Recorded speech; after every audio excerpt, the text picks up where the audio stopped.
I can talk about my first book, which is Reluctant Editor.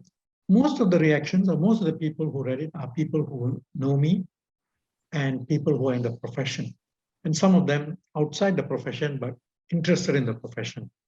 Now, I don't think there was an age divide. Some of them, most of them felt, oh, I didn't know such things happen. But there were not many, but examples of one chapter where Lee Kuan Yew was upset with one thing that I did.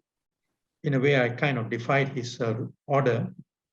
And when I hit to publish a story, when I was in the New Nation, and how angry he was, and he got his press secretary, Mr. James Fu, to call Peter Lim, who was my editor-in-chief, and his words were, or Lee Kuan Yew's words were, who is that person practicing Western-style journalism? And I really felt I would lose my job. I didn't, because we had people like Peter Lim, who was my editor-in-chief, as I said, and the CEO, Mr. Lynn Holloway, who were very protective of me. And I still remember Mr. Lynn Holloway, after the whole episode was over, coming down to my office, putting his arm around my shoulders and saying, Balji, don't worry, we have taken care of it. I'm not sure we have such bosses around anymore, but I'm not in that space, so I can't comment. So there were reactions that came, good reactions, not always good reactions. And in fact, one of the people who reacted was a very good friend of mine. He said, yeah, now that you have left the profession, you can say whatever you want, right? It's not necessarily a bad point. Actually, this book is also about a journalist who has retired and what he can say now that he's no longer working for a media institution. The book starts out in a Q&A format, and I did that to actually get as many readers as possible, because it's a Q&A format, it's fast, so that when you read the Q&A format, and it sort of sets the book up quite nicely. It touches on everything that I wanted to ask Balji, and in a tough way. And quite a bit of what Balji has just said is actually in the Q&A. You say that you're a retired journalist, so you can say what you want to say. I beg to differ. I think once you're a journalist, and especially one with an opinion that people pay heed to, no matter what you say, where you say it, people will still listen to it. And now with social media, it's no longer the prescribed avenues and channels. Is everything out there, right? So do you still feel that you can say what you want to say, or do you have a sort of a more guarded perspective when you put things out online? You raise a very relevant point.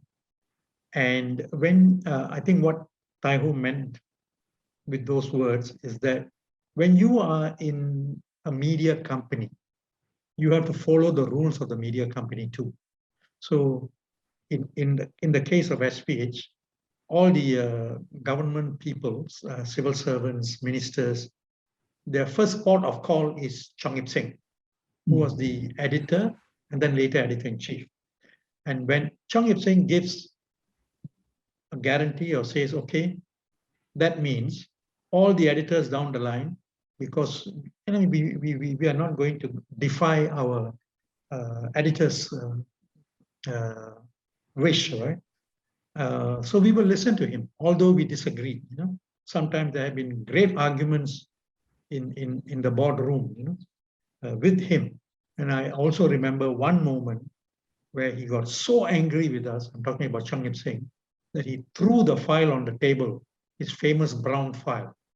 He threw it on the table and didn't walk out, just threw it on the table. But 10 minutes later, the meeting ended. And all of us, all the editors who were present, knew that Chong Ip Seng will never hold this against us. That when we go out of the room, we will follow what Chong Ip Seng wants us to do. But we wanted to push him too, you see. Of course, people like Leslie Fong and Patrick Daniel, they were all pushing Chong to articulate to him, this you shouldn't have agreed to. So that's because we were constrained by that. But now we are not constrained by that. But having said that, it doesn't mean it's a free for all. Mm. I honestly don't believe so.